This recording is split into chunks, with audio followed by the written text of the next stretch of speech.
உங்களிடத்தில் வசனத்தோடு மாத்திரமல்ல, இந்த வசனத்தில் ஒரு வல்லமை இருக்கிறது. இந்த வசனம் ஒரு பரிசுத்த ஆவியானவரோடு நிறைந்து வருகிறது. இந்த வசனம் உன் வாழ்க்கையும் குடும்பத்தையும் மாற்றி உன் வாழ்க்கையை உயர்த்த வருகிறது.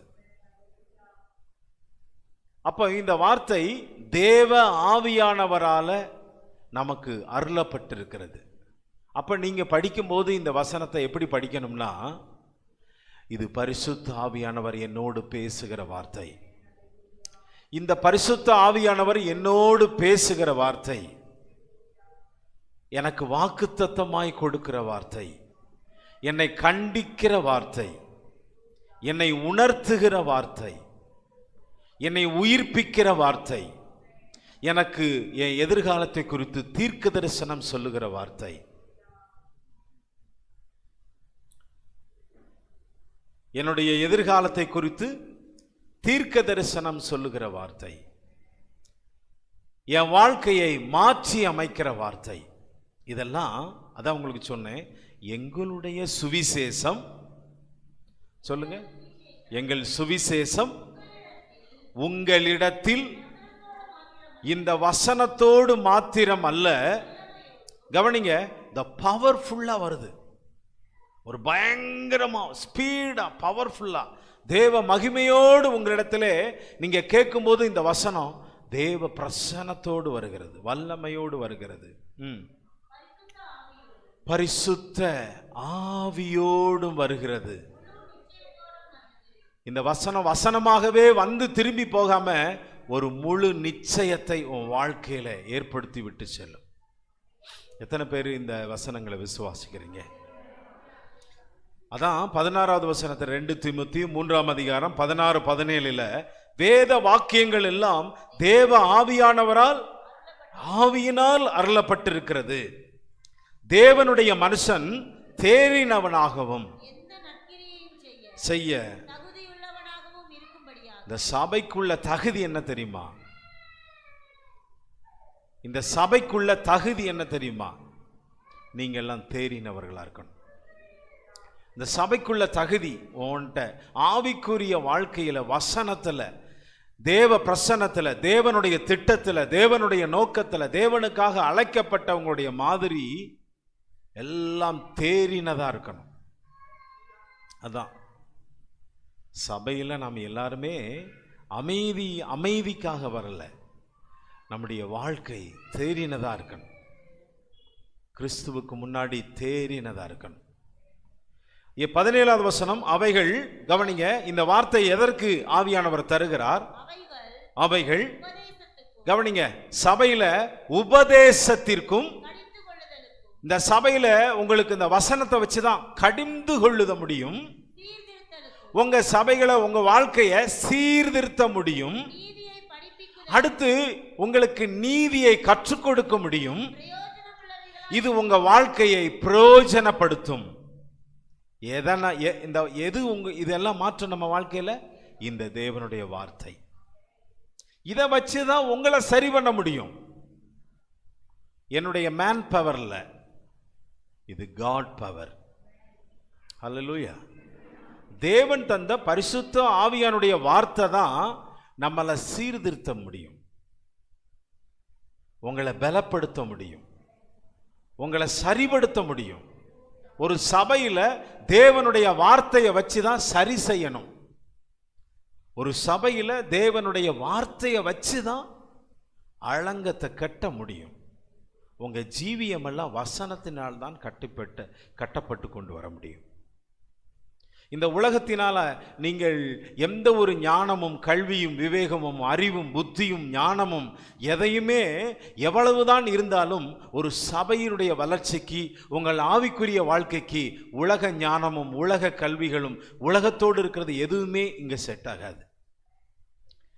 தேவனுடைய ராஜ்யத்தை கட்டுவதற்கு தேவனுடைய வார்த்தை தான், தேவனுடைய ஆவியானவரும் தேவன் அனுப்பி தந்த பரிசுத்தாவுடைய வசனம் தான் நம்மளை கரெக்டா சீர்திருத்தும். சொல்லுங்க, சீர்திருத்தும், ஸ்திரப்படுத்தும், அதை நம்மளை நிலைநிறுத்தும், நீதியை படிப்பிக்கும், நல்ல உபதேசத்தை கற்றுக் கொடுக்கும், நம்மளை நிலைநிறுத்தும். சொல்லுங்க, கரை திரை பிழையற்றதுமாக இந்த சபை இயேசு கிறிஸ்துவுக்கு முன்பதாக நிற்க வேண்டும். யாருக்கு முன்னாடி நிற்கணும்? இயேசுக்கு. நம்மளாம் யாருக்கு முன்னாடி நிற்க போறோம்? கிறிஸ்து இயேசுவுக்கு முன்னாடி நம்ம எல்லாருமே நிற்க போறோம். கர்த்தர் தாமே நம்மளை ஆசீர்வதிப்பாராக. இப்ப என்னன்னா, ஒரு விஷயத்தை படிக்கிறோம். இந்த வசனம் அப்போஸ்தலனாகிய பவுல் அந்த தீமோத்தேயுக்கு எழுதும் பொழுது எப்படி எழுதுகிறாரு? எப்பா, கடைசி காலம் ஆகி போச்சு, சபையெல்லாம் கொஞ்சம் கண்ட்ரோலாக இருக்கணும், சபையெல்லாம் ரொம்ப கொஞ்சம் கேர்ஃபுல்லாக இருக்கணும், சபையில் ரொம்ப விழிப்பாக இருக்கணும், உங்கள் பிள்ளைகளெல்லாம் ரொம்ப முன்மாதிரியாக வச்சுக்கோங்க, உங்களை நீங்கள் முன்மாதிரியாக வச்சுக்கோங்க. சபை சீக்கிரமாக சந்திக்க இயேசு கிறிஸ்து வரப்போகிறார். அப்போ இந்த சபையினுடைய நிலவரம் எப்படி இருக்கணும்னா, இந்த வசனத்தை வச்சு தான் எல்லாம் சீர்திருத்தி சிறப்படுத்தி உங்களை உருவாக்குறது தேவனுடைய வார்த்தை தான். நான் எவ்வளவுதான் ஞானம் பேசினாலும் அது செல்லாது. இந்த உபதேசம் தான் சபையை சீர்படுத்த முடியும். எப்படி சீர்திருத்தம் அப்படிங்கிறத இது சொல்றாரு.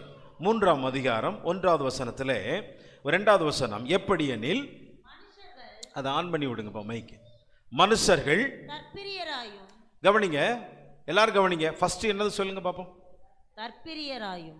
மனுஷர்கள் முதலாவது என்ன பிரியரா மாறுவானா? முதல்ல தற்பிரியராயும். ஃபர்ஸ்ட் அவன் தற்பிரியராய் மாறிடுவான். லவர்ஸ் ஆஃப் themselves, தற்பிரியராய் மாறிவிடுவார்கள். தற்பிரியர்னா என்ன? செல்ஃப் இல்லை, வரலையா? எல்லாருமே சுயநலம், தற்பிரியர், சுயநலம். தனக்கு தான் வாழ்ந்தால் போதும், தனக்கு கிடைத்தால் போதும், நாம் சாப்பிட்டால் போதும், நாம் நல்லா இருந்தால் போதும். அப்போ அந்த தற்பிரியம் நிறைய இந்த கிறிஸ்தவத்தில் சபைகளுக்குள்ள விசுவாச மக்களுக்குள்ள பிள்ளைகளுக்குள்ள, நம்ம பிள்ளைகள் எல்லாம் இந்த தற்பிரியங்கள் இல்லாமல் இருக்கணும். இன்னைக்கு வயதாயிருச்சுன்னா, பெற்றோர்களுக்கு வயதாயிருச்சு அப்படின்னா, தாய் தகப்பனை இன்னைக்கு ஏதோ ஒரு சாப்பாடு கொடுக்கணுமே அப்படின்னு சொல்லிட்டு லேசாக கொடுப்பாங்க. மீதியெல்லாம் அந்த பிள்ளைகள் தற்பிரியராக தான் இருப்பாங்க.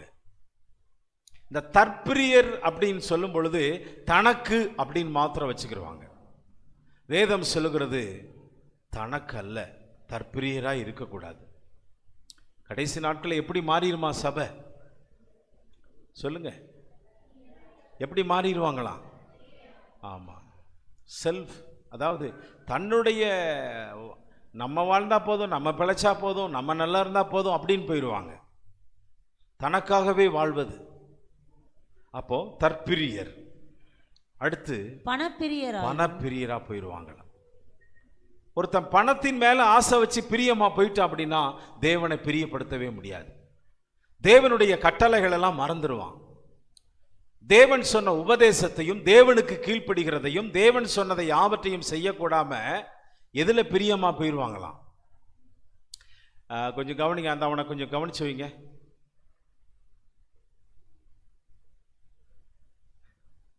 பணப்பிரியர் யார் மேல பிரியம் இல்லைன்னா எது மேல போயிடுவாங்க? அப்ப பணப்பிரியனா போயிட்டா யாரை பிரியப்படுத்த முடியாது? தேவனை பிரியப்படுத்த முடியாது. அப்போ தேவனை பிரியப்படுத்துகிற விஷயத்துல எல்லாம் நம்ம சரியா இல்லைன்னா பணத்தின் மேல பிரியராய் போயிடுவாங்க கடைசி நாட்கள்ல. இன்னைக்கு வேலைக்கு போனா தான் சாப்பாடு, இன்னைக்கு ஞாயிற்றுக்கிழமை போய் சர்ச்சில் உட்காந்துக்கிட்டு தானே ஆண்டவர் ஏசு சாப்பாடு ஓடுவாரா அப்படின்னு அவன் சொல்லுவான். இன்னைக்கு வேலை செஞ்சா தாயா.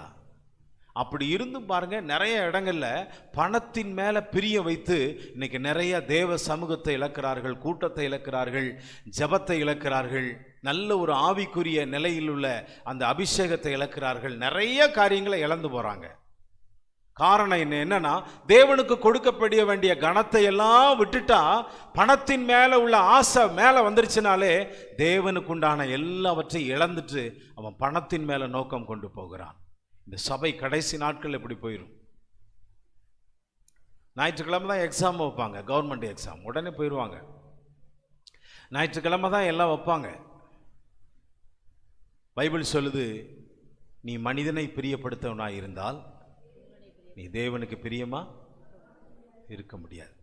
நீ தேவனை பிரியப்படுத்தினால் அப்படியே மாற்றிக்கோங்க நம்முடைய பிரியத்தை. கடைசி நாட்களில் எல்லாம் மாறிடும், சுபாவங்கள் எண்ணங்கள் எல்லாம் மாறிடும். பணப்பிரியர்,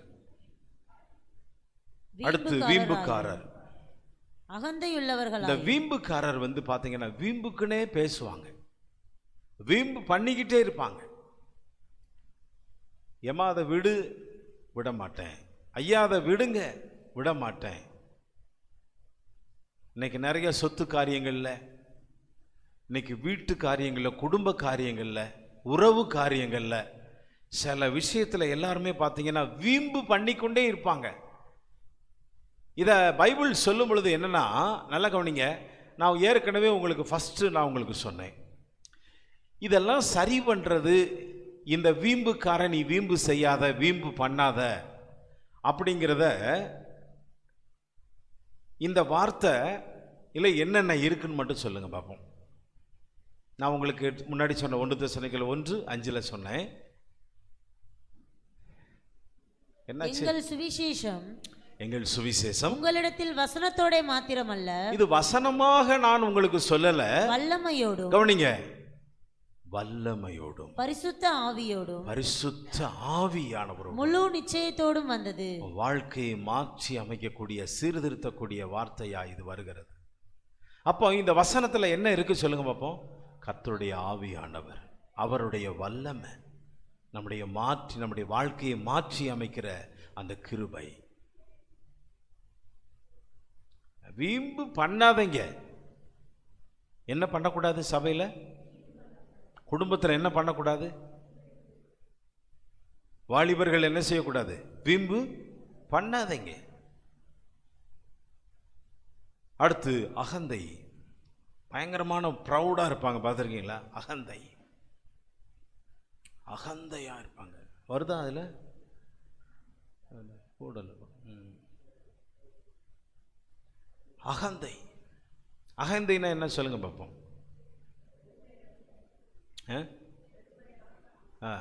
கரெக்டாக சொன்னாங்க சிஸ்டர். அகந்தைன்னா என்னது?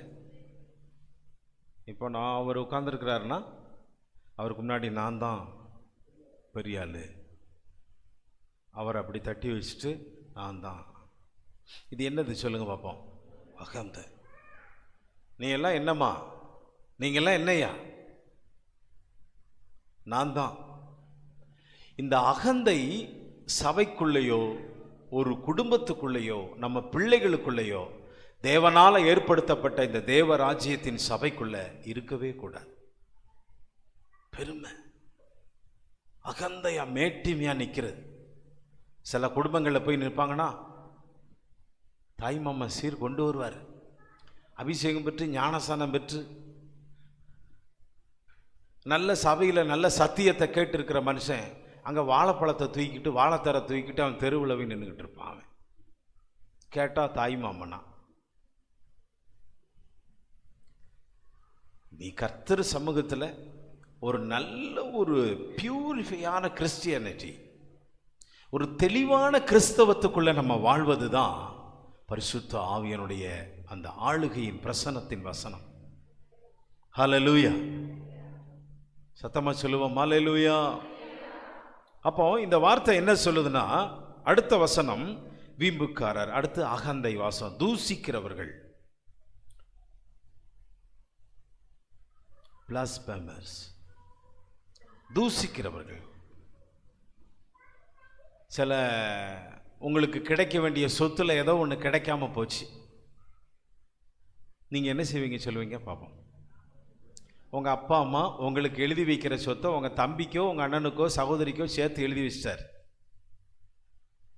உடனே என்ன செய்வாங்க? நீ எப்படி போவ சொல்லுங்க, நீ எப்படி போவ? அதுவும் சீக்கிரமா போவ. பைபிள் சொல்லுது, சபையில் கிறிஸ்தவன் ஒரு ஐக்கியம், ஒரு ஃபெலோஷிப்பில் அவன் தேவனால் அழைக்கப்பட்டு சபைக்குள்ளே வந்துட்டா அவன் வாயில தூசிக்கிறதே வந்துடக்கூடாது. வாயில் எது வரக்கூடாது? தூஷணமே வரக்கூடாது.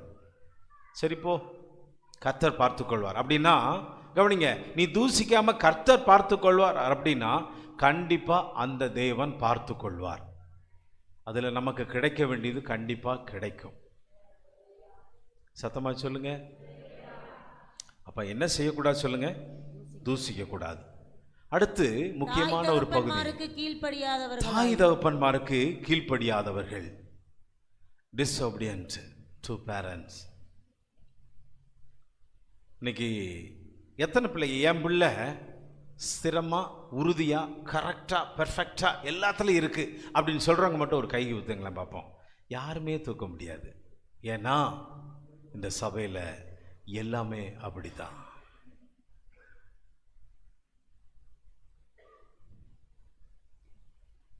இப்போ எந்த எந்த பொசிஷன்ல சபை இருக்கு சொல்லுங்க?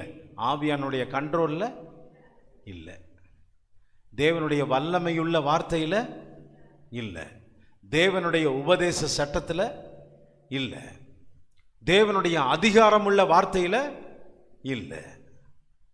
அப்ப கீழ்ப்படிதலுக்கும் கீழ்ப்படியாமைக்கும் என்ன வித்தியாசம்? கீழ்ப்படிந்தால், நீ தேவனுக்கு கீழ்ப்படிந்தால், வேதமே என்ன சொல்லுது? உன் தாயும் தகப்பனையும் கனம் பண்ணு. பைபிள்ல தாயும் தகப்பனையும் வணங்குன்னு சொல்லலை, த ஹானரபிள். நீ அவங்களுக்கு கொடுக்க வேண்டிய கனத்தை செலுத்து. நீ வணங்க வேண்டியது இயேசு கிறிஸ்துவையும் பிதாவாகிய தேவியும் பரிசுத்த ஆவியானவரையும் தான். அல்லேலூயா. வித்தியாசம் தெரியுதா? நம்ம வணங்க வேண்டியது இறைவனை மாத்திரம்தான். ஆனா தாய் தகப்பன பைபிள் சொல்லுது கனம் பண்ணு, த ஹானர் பண்ணு. அவங்கள எந்தெந்த ஸ்தானத்துல நீ கனம் பண்ணணுமோ கனம் பண்ணு. எப்படி கனம் பண்ணுவது? ஏம்மா அதை எடுத்து அதை கொஞ்சம் ஓரத்தில் வைமா, உனக்கு கை இல்லையா? ஏம்மா இந்த வேலையை அதை செய்யுமா, ஏன் உனக்கு தெம்பு இல்லையா? வீட்டுக்காரர் சொல்லுவார், ஏம்மா அதெல்லாம் எடுத்து நான் வர்றதுக்குள்ளே மாற்றி வைமா. ஏ போயா, உனக்கு வேலை இல்லை. ஆனால் நம்ம வீடுகளில் எல்லாமே பார்த்தீங்க அப்படின்னா பெண்கள் செய்ய வேண்டிய வேலையெல்லாம் இன்னைக்கு ஆண்கள் தான் அதிகமாக செய்கிறாங்க. அப்படி செஞ்சிட்டாங்கனாலே அவங்களுக்குள்ள யார் இருக்கா சொல்லுங்க? அவங்க தேவனுடைய ஆவியானவருக்கு கீழ்ப்படுகிறாங்கன்னு அர்த்தம், தேவனுடைய பவர்ல இருக்காங்கன்னு அர்த்தம். ஆண்டவரே உம்முடைய வருகை மட்டும் இப்படியே இருந்தால் நல்லா இருக்கும்னு நீங்க நல்லா ஜெபம் பண்ணுவீங்க.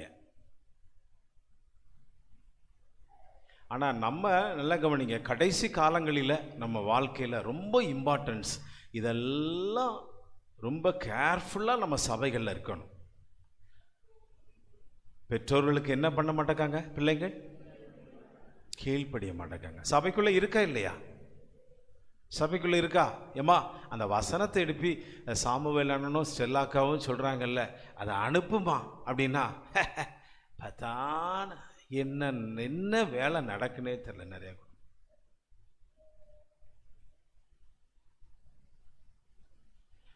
ஆண்டவருடைய வார்த்தை என்னன்னா கீழ்ப்படிதல். அவருடைய வார்த்தைக்கு கீழ்ப்படிதல் ரொம்ப முக்கியம்.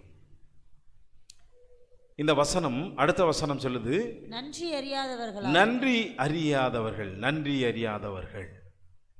எவ்வளவுதான் நீங்க நன்மை செஞ்சாலும் அந்த நன்மைக்கு ஏற்ற ஒரு நன்றியுள்ளவர்களாக நம்ம சபையில் இருக்கணும். அல்லேலூயா. எப்படி இருக்கணும்? நன்றி அறிதல் உள்ளவங்க, நன்றி உள்ளவங்களா இருங்க.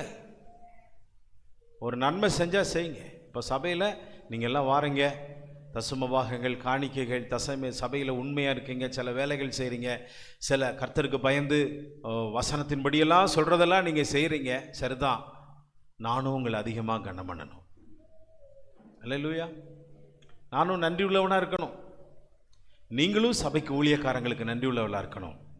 நம்ம ரெண்டு பேரும் தேவனுக்கு நன்றி உள்ளவர்களாக இருக்கணும்.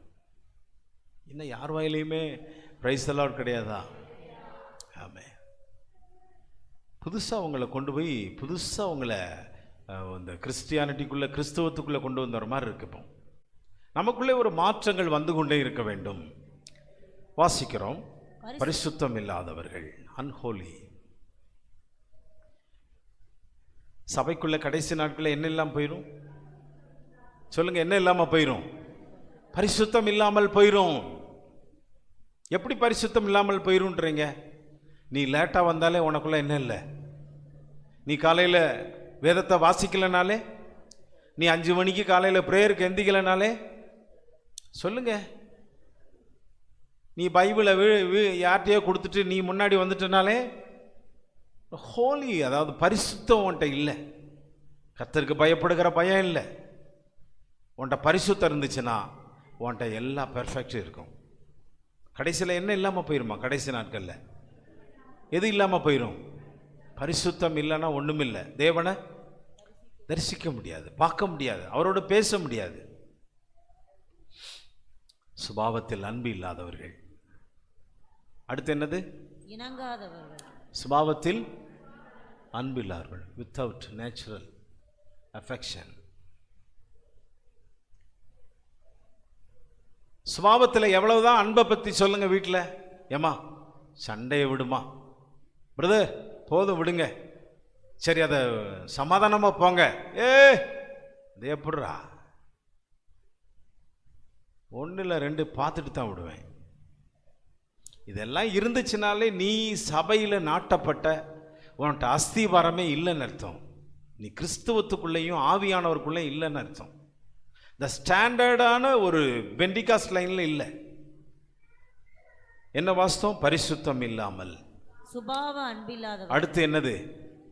சுபாவத்தில் அன்பு இல்லாதவர்கள், வித்தவுட் நேச்சுரல் அஃபெக்ஷன். சுபாவத்தில் அன்பு இல்லாதவர்கள். எவ்வளவுதான் சுபாவத்தில் எதுவுமே அன்பு இருக்காது. நீ எவ்வளவுதான் போதிச்சாலும் அவன் அப்படியே தான் இருப்பான் கடைசி வரைக்கும். அப்படியெல்லாம் இருந்தால் தேவனுடைய ராஜ்யத்திற்கு நீ அலங்காரமாய் மாற முடியாது. அடுத்து இணங்காதவர்கள், அவதூறு செய்கிறவர்கள். இணங்காதவர், போதும், இணங்காதவர்கள். சரி, எத்தனை பேர் ஃபாஸ்டிங் ப்ரேயர் வெள்ளிக்கிழமை கரெக்டாக வந்துடுங்க? வீட்டில் இருந்தால் நான் வந்துடுறேன். வீட்டில் இல்லாமல், வீட்டில் நீங்கள் ஏதோ வேலைக்கு போயிட்டீங்க, வீட்டில் இருந்து ஒன்றுமே இல்லாமல், எந்த வேலைகள் இல்லாமல் ஒரு சபையில் ஒரு கூட்டங்கள் இருக்குது அப்படின்னா, நீங்கள் தெரிஞ்சும் நீங்கள் சும்மா வீட்டில் இருக்கிறீங்க அப்படின்னாலே அதுதான் என்ன? அது என்னது?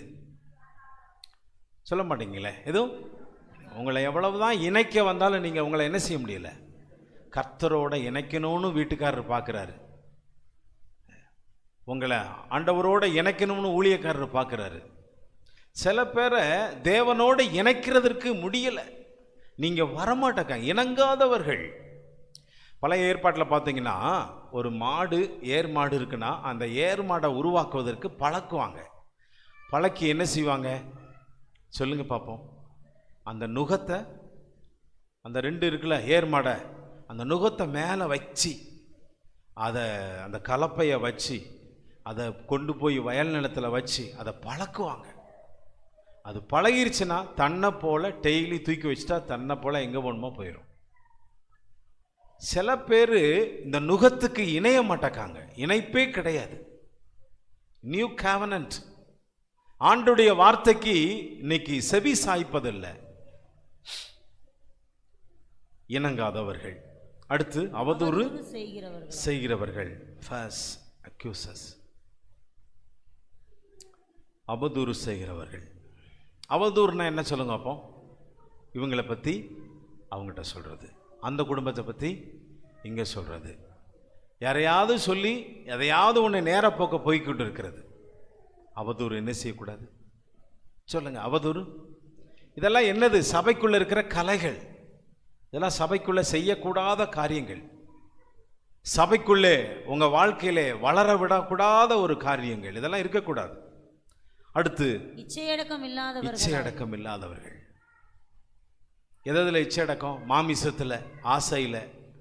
ஆசை எதை பார்த்தாலும் அந்த ஆசை என்கிற இச்சை, பார்வையில் இச்சை, சிந்தனையில் இச்சை, வாங்கிக் கொள்வதில், பெற்றுக்கொள்வதில் இச்சை. இப்படியெல்லாம் நிறைய இச்சைகள் இருக்கு. பாவத்தில் இச்சை, பாவ இச்சை, த லஸ்ட்.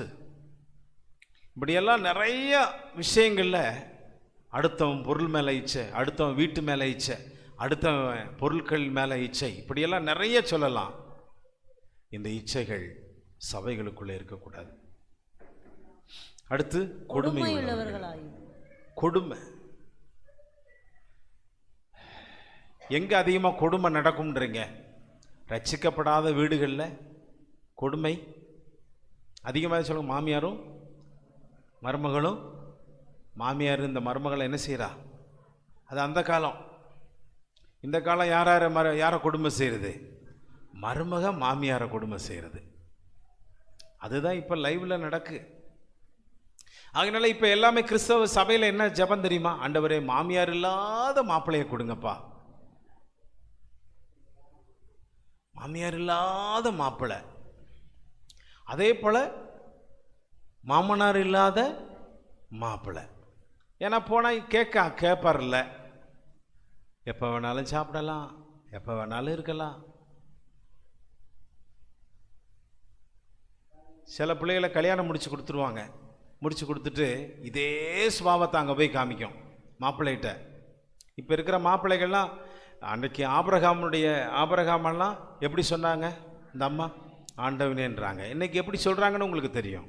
ஏ வாடா, இல்லே வாடா, என்னடா எந்திரா, எந்திக்கலையாடா, வாடா போடா, ஏடா போடா, ஏண்டா, என்னடா, ஹோட்டலில் சாப்பாடு வாங்கிட்டு வாடா, நீ விளக்குடா, அப்புறம் எதுக்குடா என்னை கட்டிட்டு வந்த, ஏண்டா.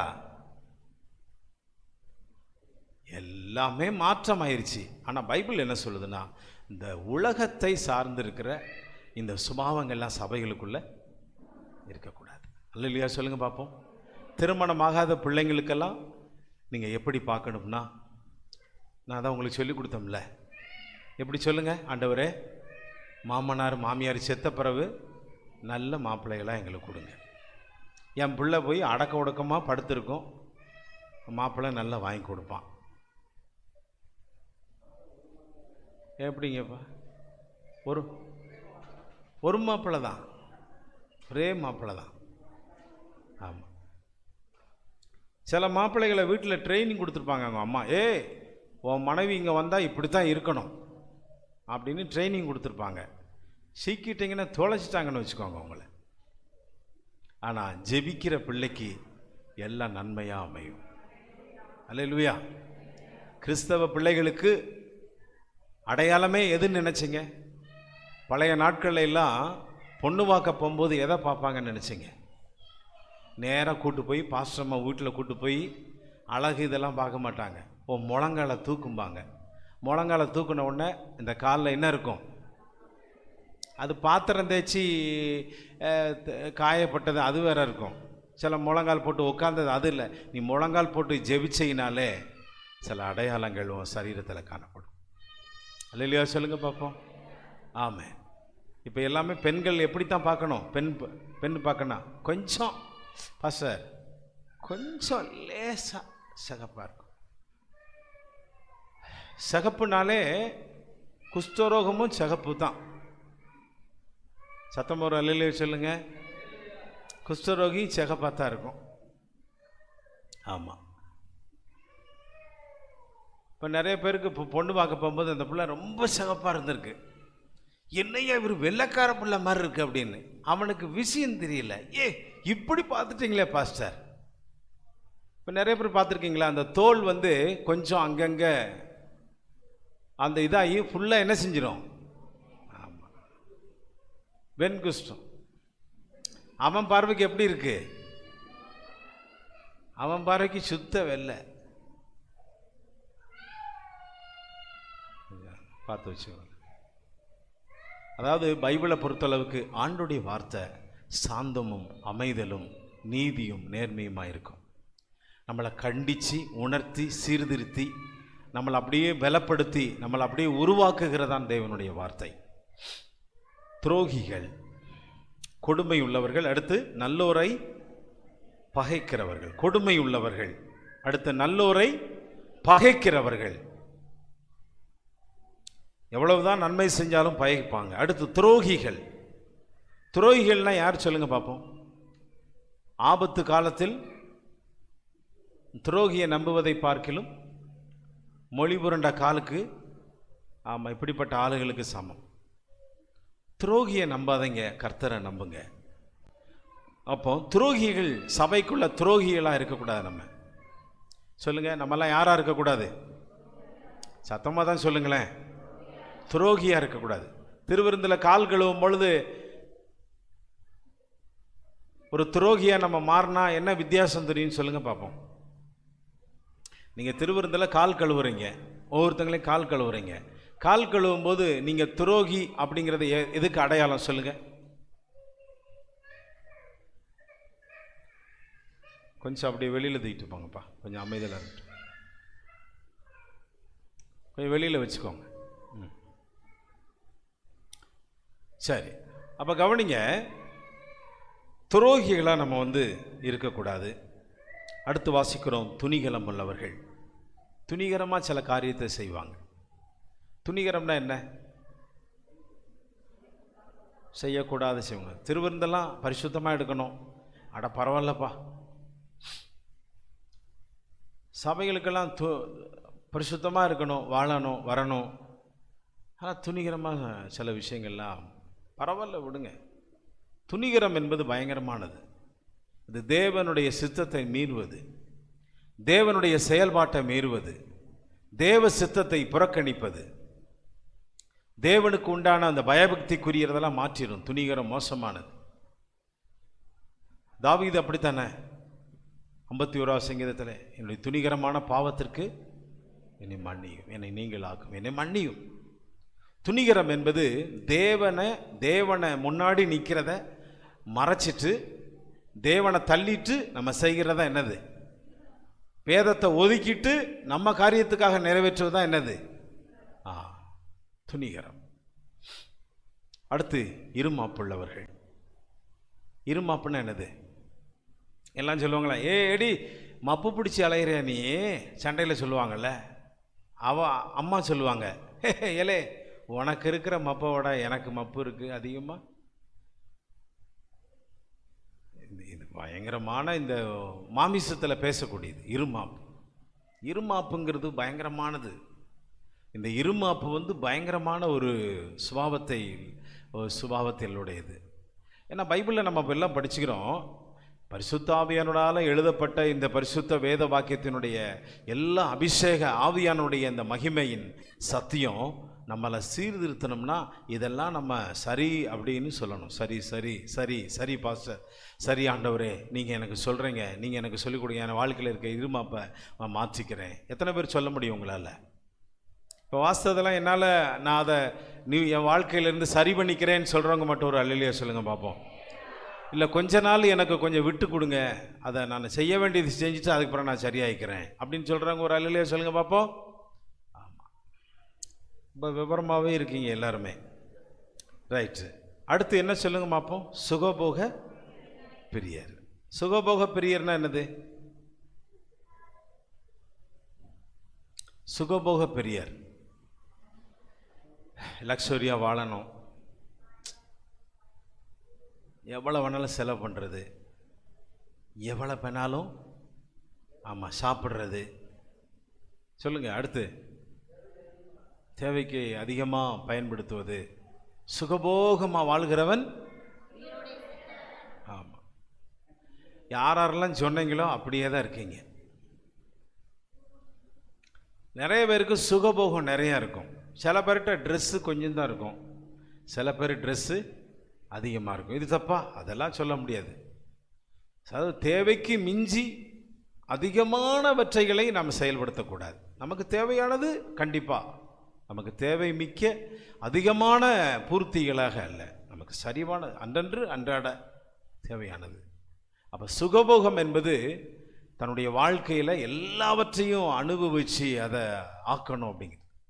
இந்த பிரியர், இந்த லௌகீகம், அந்த உலக தொடர்பான இந்த காரியங்கள் இருக்கக்கூடாது சபைக்குள்ள. அடுத்து சொல்லுங்க. தேவ பக்தியின் வேஷத்தை தரித்து அதன் பலனை மறுதலிக்கிறவர்களாயும். தேவ பக்தியின் வேஷம். சபைக்குள்ள என்ன வேஷம்? பக்தியின் வேஷம். பரிசுத்தமாக இருக்கிறது போல இருக்கும், ஆனால் உள்ளுக்குள்ளே இருக்கிறதெல்லாம் தவறான காரியங்கள். அடுத்து சத்தியத்தை அறிந்து உணராதவர்கள். சத்தியத்தை எவ்வளவுதான் சொன்னாலும் கற்று அதை என்ன செய்யறதில்லை, அறிந்து. சத்தியம் என்றது உணர்வதே கிடையாது. இன்னைக்கு உணர்வுகளே ஆக்குது கிடையாது. இது எனக்கு தான். நான் இதை வாசிக்கும் பொழுதெல்லாம், நம்ம பைபிளை வாசிக்கும் பொழுதெல்லாம் கர்த்தர் என்னோடு பேசுகிறார். சத்தியத்தை அறிந்து சொல்லுங்க, உணராதவர்கள். சரி, அடுத்து பெண் பிள்ளைகளுடைய வஞ்சித்து தங்களை வசப்படுத்திக் கொள்வது, அது ஒருபோதும் சத்தியத்தை அடுத்து அறிந்து உணராதவர்கள். அடுத்து சத்தியத்திற்கு எதிர்த்து நிற்கிறவர்கள். அடுத்து துர்ப்புத்தியுள்ள மனுஷன். அவன் சிந்தனையெல்லாம், அவன் யோசனையெல்லாம் எப்படித்தான் இருக்கும், துர்ப்புத்தியாவே தான் யோசிச்சுக்கிட்டு இருப்பான். அடுத்து விசுவாச விஷயத்தில் யாருமே, சில பேர் விசுவாசமே பிடிக்காது. தேவனிடத்தில் சொல்லி கேட்டு வாங்குவது கொஞ்சம் லேட்டு தான். அதெல்லாம் இப்போ யார்ட்டையும் கிடையாது. உடனே போய் நம்ம ஆளுங்க எங்கே வாங்கணுமோ எங்கே போய் கேட்கணுமோ அங்கே போய் கேட்டுற நிற்கிறோம். இன்னைக்கு விசுவாசம் நிறைய பேருடைய வாழ்க்கையில் இல்லை. விசுவாசத்தில் பரீட்சைக்கு நிற்காம போயிடுறீங்க. சபைகள் விசுவாச விஷயத்தில் பரீட்சைக்கு நில்லாதவர்கள். அடுத்து பொல்லாதவர்கள். அடுத்து ஏமாற்றுகிறவர்கள். அடுத்து மென்மேலும் கெடுக்கிறவர்கள். அடுத்து மோசம் போக்குறவர்கள். அடுத்து துன்மார்க்கத்தின் சுபாவங்கள். இப்படியெல்லாம் நம்ம வாசிக்கிறோம். எந்த அதிகாரத்தில்? 2 தீமோத்தேயு 3ஆம் அதிகாரத்தில். இதெல்லாம் இருக்கக்கூடாது அப்படின்னா என்ன செய்யணும்?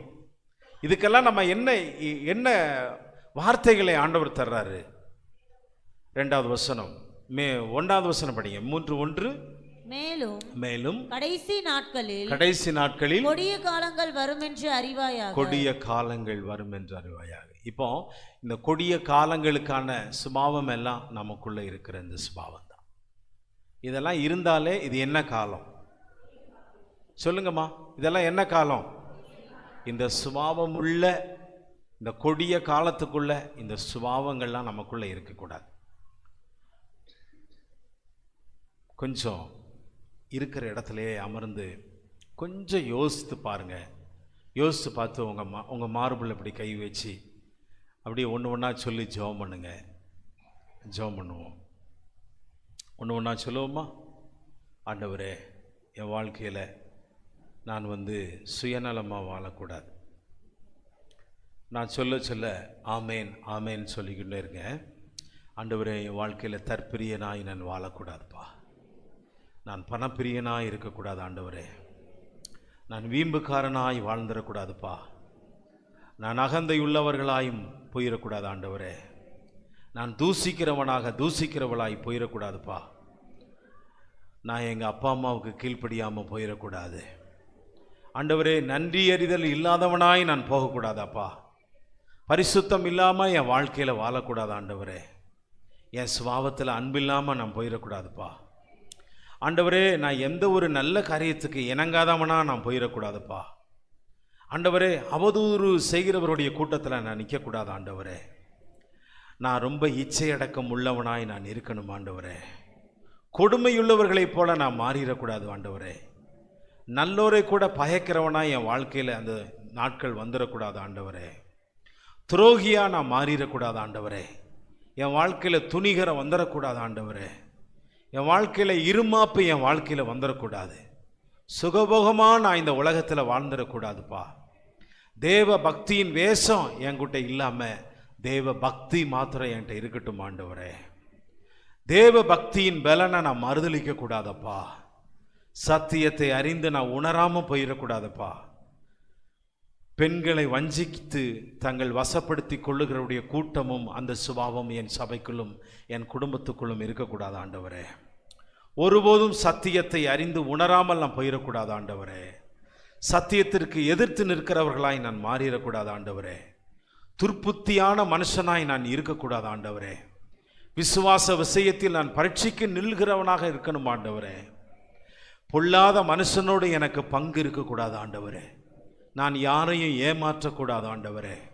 மென்மேலும் கொடுக்கிறவர்கள், அதாவது மென்மேலும் கெடுக்கிறவர்களாய் நான் வாழக்கூடாது ஆண்டவரே.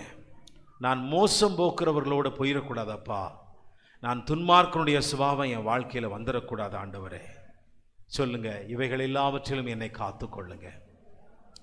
சத்தமாக சொல்லுங்க, இவைகளில் எல்லாவற்றிலும் என்னை காத்துக்கொள்ளுங்க. என் குடும்பத்தை காத்துக்கொள்ளுங்கப்பா.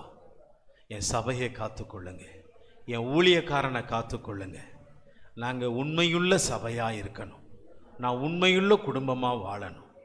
நான் உண்மையுள்ள பிரியராய் நான் இருக்கணும். சொல்லுங்க, இந்த 2 வார்த்தைகளை நம்ம சொல்லி ஜெபம் பண்ண போகிறோம்.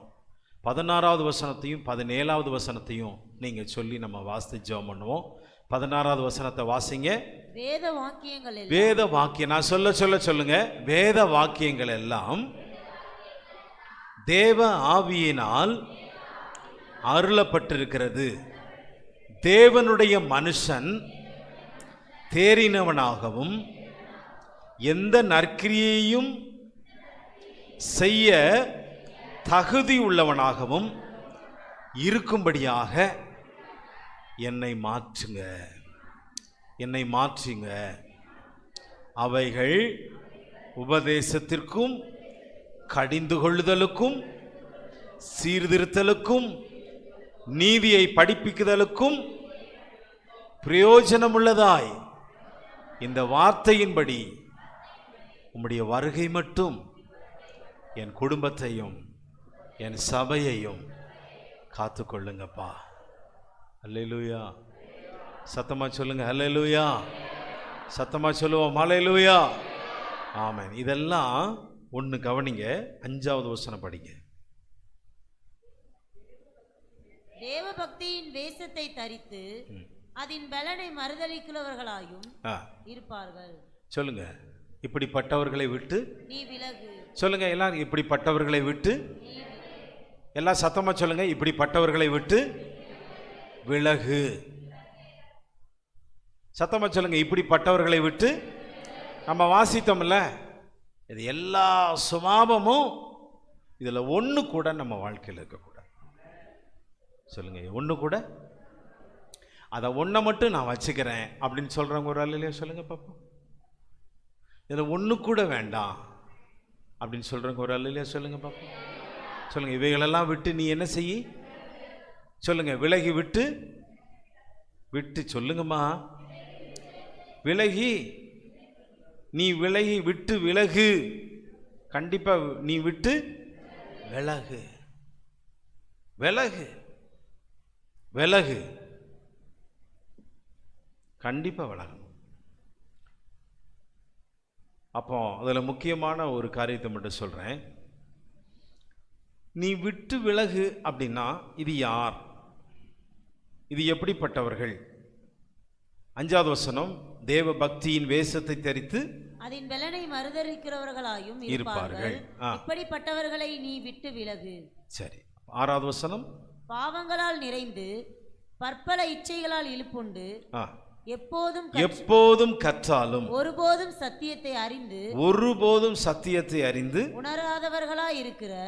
போதும். அப்போ சத்தியம்தான் நம்ம வாழ்க்கையில உணர்ந்து கொள்ளணும்.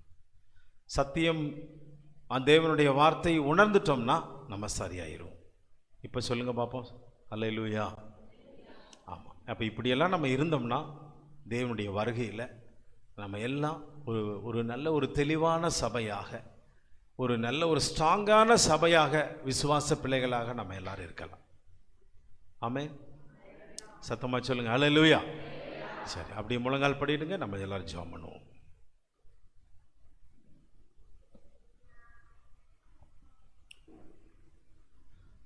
அப்படியே முழங்கால் படிடுங்க.